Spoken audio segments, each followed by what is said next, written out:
গুনাহগার, আপনি ভোট দেওয়ার কারণে আপনি একইভাবে গুনাহগার হবেন। একজন নেতার প্রধান কোয়ালিটি হলো তাকে নামাজি হতে হবে। ভোট আসলে অনেকে মৌসুমি নামাজি হয়, ওরকম না। আসলে সত্যিকার সে সারা বছর নামাজের পাবন্দি কিনা এটা ভালো করে খোঁজখবর নিতে হবে। নামাজের পরীক্ষায় ফেল, তাকে কোনো মার্ক দেওয়ার সুযোগ নেই, সে 100% ফেল। এই ক্ষেত্রে কোনো আপোষ করা যাবে না, কারণ নামাজ হলো ইমানের প্রধান শর্ত। রাসূল সাল্লাল্লাহু আলাইহি ওয়াসাল্লামের কাছে এক গোত্রের কিছু ব্যক্তি আসলেন। তারা বললেন যে, ইয়া রাসূলুল্লাহ, আমরা ঈমান আনতে চাই, কিন্তু আমাদের কিছু শর্ত আছে।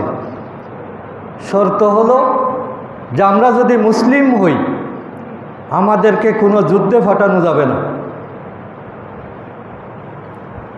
2 নম্বর, আমাদের থেকে যাকাত নেওয়া যাবে না।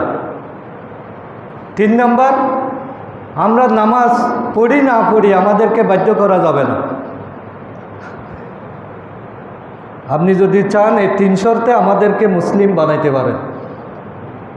রাসূল সাল্লাল্লাহু আলাইহি ওয়াসাল্লাম বললেন, ঠিক আছে, তোমাদের অসুবিধা আছে, তোমরা যুদ্ধে না যাও। মন চাচ্ছে না তোমরা যাকাত না দাও, কোনো অসুবিধা নেই, কিন্তু নামাজ পড়বে না অথচ মুসলমান হবে, এটা চলবে না।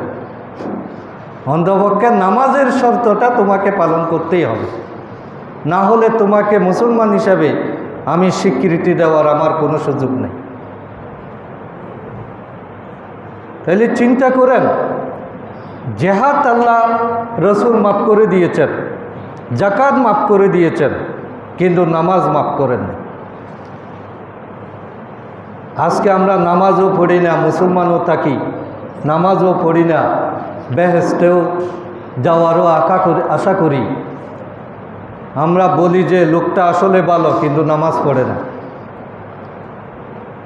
তাহলে এটা হয় না। এই জন্য নামাজি নেতৃত্ব বাছাই করা এটা কিন্তু আমাদের জন্য অত্যন্ত জরুরি। তাকে আমানতদার হতে হবে, সৎ হতে হবে, বিশ্বস্ত হতে হবে। যে প্রার্থীরা নির্বাচনের সময় কোটি কোটি টাকা খরচ করে, এটা তো সামান্য সাধারণ বিবেকের কথা। যে ব্যক্তি ভোটের আগে এত কোটি টাকা খরচ করে, সে নির্বাচিত হওয়ার পরে এই টাকাগুলো সে কীভাবে আদায় করবে?